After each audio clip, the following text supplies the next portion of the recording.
진지해. 옛날에 바에 갔는데 맥주만으로 취해서 마시는 적이 있어요. 많이 먹으세요? 5병인가 마셔가지고 병맥주잖아요. 그런 적도 있어요. 원래 맥주로는 잘 안 취하잖아요. 맥주도 취하죠. 집에서 혼자서 500ml 한 두 개 먹으면 취하지 않아요? 그렇게 안 먹어요. 왜요? 아 그럼 경험의 차이구나. 소주를 더 좋아하니까 소주를 마시죠. 아, 집에서 캔맥주 2개를 먹는다? 이런 일은 한 번도 잘 안 해보죠. 그런 거 10,000원에 4캔이잖아요. 예. 편의점에서. 그러면 2개 사면 좀 아까워요. 그럼 4개를 사죠. 예. 500ml를 먹고 나면 500ml 하나 더 먹고 싶은 건 아니에요. 예. 무슨 말씀인지 알죠? 예. 500ml 먹고 나면 양으로 따지면 한 200ml만 더 먹고 싶어. 근데 500ml는 도저히 못 끝내는 거죠. 다시 손을 대죠. 그럼 술은 또 아까워서 못 남기는 거죠. 그래서 또 한 캔을 먹고 한 캔을 먹고 하는 거야. 2개를 먹고 나면 그렇게 먹고 나면 취해. 굉장히 취해. 캔맥주를 먹어본 적이 없어요. 소주를 배제한 술 문화를 생각해 본 적이 없어요. 네. 진짜 맛을 모르시는 분이네.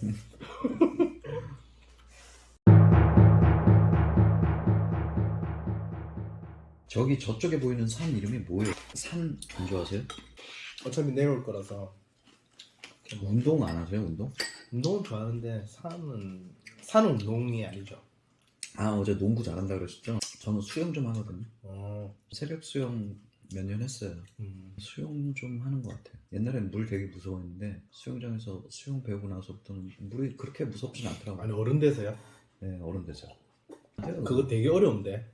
약간 물 공포증이 있거든요. 네, 유치원생 때 갔는데 그 순간이 아직까지 남아있는 거야. 내가 이렇게 하다가 발을 디뎠는데 허우적허우적 되는 순간 소리를 안 들리는 그 상황이 아직 남아요. 물이 무서워가지고. 저 와이프도 수영 되게 좋아하는데 수영장 안 갑니다. 사모님도 애기들 어느 정도 좀 해 놓고 나면 수영장 하시겠네. 신혼여행 가서 가지고 갑니다. 신혼여행 어디로 갔어요? 끄라비. 근데 거기서 수영 잘하셨어요? 저 와이프가요? 네. 본인 잘한다. 옛날에 잘한다 해서 알았거든요. 근데 엄청 잘하더라고. 막 이런 거 하더라고요. 저병. 버터플라이 하고 막 이러더라고. 그래서 중국에 여행 갔는데 그 호텔 수영장 같은 데서 수영 잘하는 사람들 보면 괜히 멋있어요. 그렇죠. 그것 때문에 저도 한 거예요. 그럴 것 같았어요. 네. 호텔 수영장 갈 생각을 안 해요, 저는. 그쵸 아무래도 저는 수영장 챙겨요. 생활이 어려워지면서 안 간 지 좀 됐지만 여행을 수영장 좀 챙기는 편이에요. 수영, 승마, 골프는 해야 되잖아요. 승마를 하라 그러는데 네. 아니, 승마를 주변에 하는 사람은 없어요. 근데 네. 승마는 또 이제 상류층 분들이 하는 취미더라고요. 상류층 승마가. 되면 안 돼요. 저는 상류층이 돼도 네. 그런 스포츠는 안 할 것 같아요. 왜냐면 네. 제가 골프채를 팔았거든요. 네. 왜 팔았냐면 나는 돈을 많이 벌어도 골프 안 칠 거야 라는 어떤 어느 순간에 스스로한테 하는 선서가 생겼어요. 왜요? 골프장이 환경오염을 시킨다고 저는 생각을 하고 있거든요. 예전에 개인적으로 알았던 작가님이 한 분 계시는데 그분이 만든 작품 중에 하나가 그림이었어요. 근데 골프장 밑에 골프장 그 잔디 밑으로 까만 물이 흘러내려서 환경오염을 시킨다는 그런 걸 묘사한 그림이 있었는데 실제 그거 하잖아요. 골프장 만들려면 멀쩡한 산 깎아가지고 맞아요. 그건 맞죠. 잔디 깔고 그 잔디 뭐 그냥 잔디 보호하려면 계속 물 뿌려야 되지. 그 땅 밑으로 그런 배수 시설 같은 거 다 만들어야 되지. 잔디 보호하려고 뿌리는 물에는 분명 농약도 있을 거고 내가 골프를 치는 만큼 자연이 훼손되겠구나 그런 생각이 저한테 딱 꽂히는 순간 저 골프채 팔았어요. 난 앞으로 이것과 관련해서 계속 얘기해야겠다. 이것이 나의 브랜딩이어야겠다 라는 생각을 하고서 그렇게 했대. 근데 진짜 그 부분은 좀 관심 가져야 되는 것 같아요. 저도 그런 고민 좀 하거든요. 그러니까 우리가 하면서 저 같은 경우는 술도 만들고 화장품도 만들고 플라스틱 일회용품 그런 부분을 엄청 많이 써요. 그러니까 우리 사업하는 것 때문에 내가 하는 일이지만 너무 자연스럽게 쓰고 있으니까 직원들하고도 많이 그 얘기를 많이 해요. 우리가 해봤자 작은 회사가 하는 그런 생각이 그렇게 큰 어떤 좌우할 만큼 큰 건 없겠지만 난 한 번씩 그런 생각이 든다.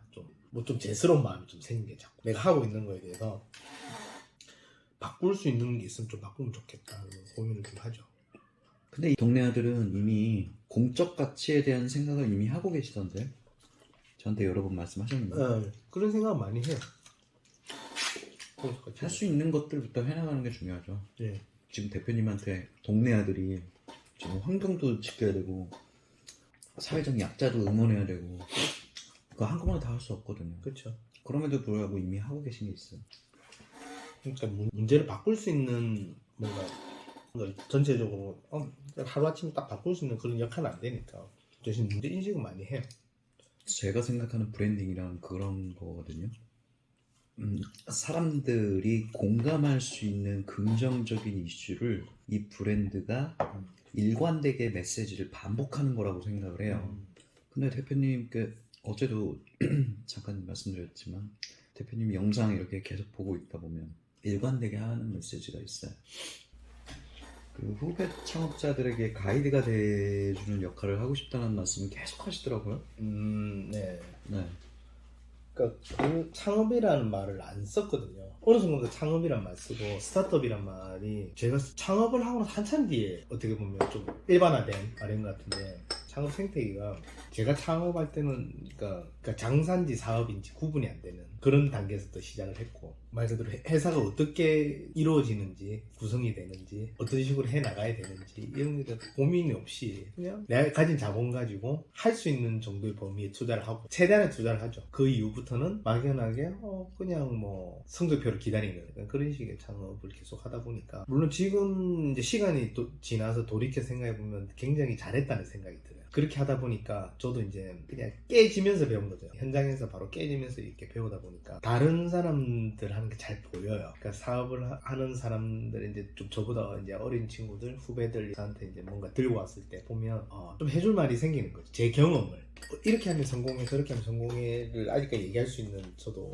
위치가 아니고 단계가 아니지만 이제 실패 노트를 과감하게 보여줄 수 있는 어떤 주제에 대해서 내 경험상 이렇게 하는 게 실패하더라. 저 같은 경우는 잔잔한 실패를 많이 하다 보니까 그 말은 제가 그만큼 시도를 많이 했다는 얘기가 되는 거죠. 시도를 굉장히 다양하게 여러 가지로 많이 하다 보니까 그걸 누구한테 뭐 대단하게 거창하게 얘기를 해줄 수는 없지만 실패하는 경험담이나 당신이 그렇게 했을 때에 대한 리스크나 부분에 대해서 충분하게 공감하고 이해해 줄 수 있는 그런 게 또 실패한 사람이 어떻게 재기를 할 수 있는가 자본이 없이 어떤 식으로 다시 시작을 할 수 있는가에 대한 부분 그런 부분도 제 경험상으로 또 얘기를 많이 해줄 수 있고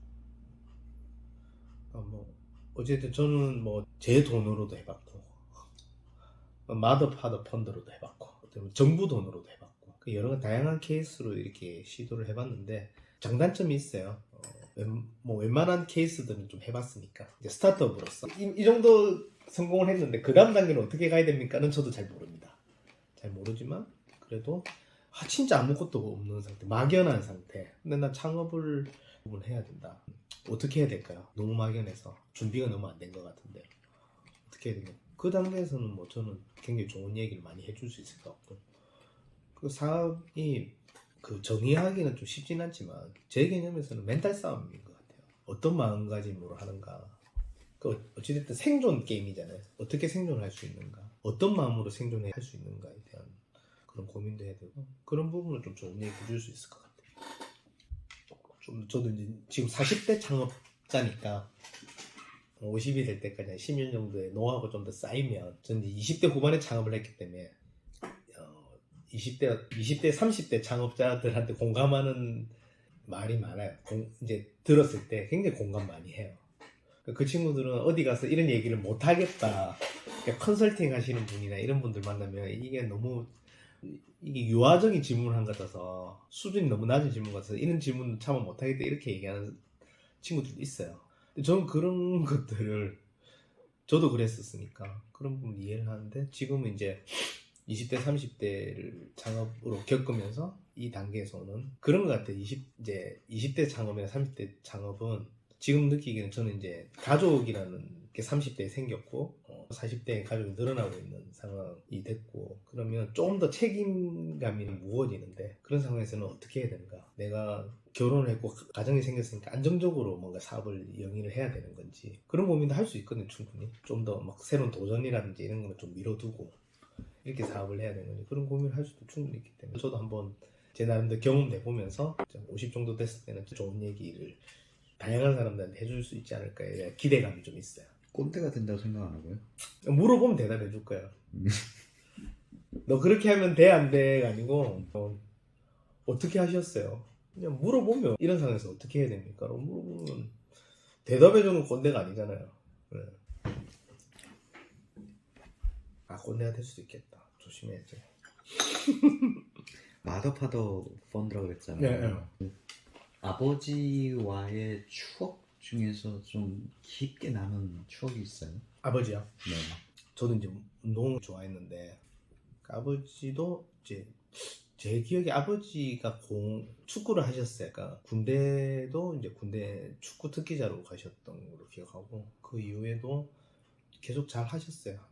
제 기억에 한 40대까지 공을 계속 차신 걸로 기억이 났거든요. 그래서 주말마다 아버지가 축구하러 가는데 따라다녔던 기억이 좀 많이 있어요. 그래서 아버지도 이제 제가 운동에 관심 많은 거에 대해서 되게 좋아하셨죠. 제가 어릴 때 선물 받더라도 공 같은 거 많이 사주시고 축구화라든지 또 유니폼이라든지 스포츠웨어 같은 거 많이 사주셨던 것 같아요.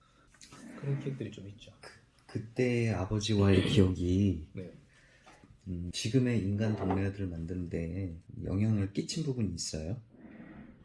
아버지와의 어릴 적 추억이 네. 지금의 인간 동료들을 만드는 데 어떤 도움을 주었는가 하는 거죠.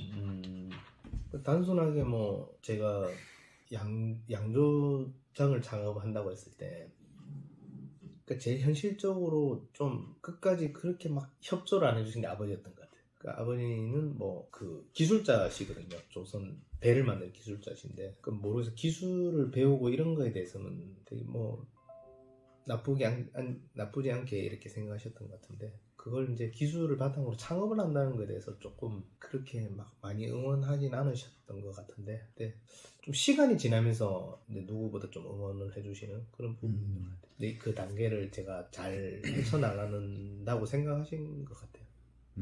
네, 그거네요. 아버님께서 그 당시 동네 아들과 유년 시절에 함께 운동했던 그 기억들이 지금 그 동네 아들이 펼쳐나가고 있는 이 사업의 원동력이 되는 거네요. 지금도.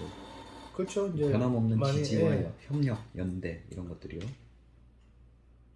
관심 많이 가지세요. 제가 하는 이런 양조 사업에 굉장히 관심이 많으세요. 근데 동네 아들은 이제 이 막걸리로 시작을 했지만 지금 여러 가지 사업들을 벌이고 계시잖아요. 네, 그 중에 하나가 이제 동네 아들이 화장품도 만들고 있고 네. 또 동네 아들이 부산 지역 청년 창업가들에게 멘토가 되어주려고도 하기도 하고 동네 아들이 앞으로 어떤 포부를 갖고 있어요? 동네 아들이 어떻게 더 컨텐츠를 더 늘려갈 계획을 갖고 계세요?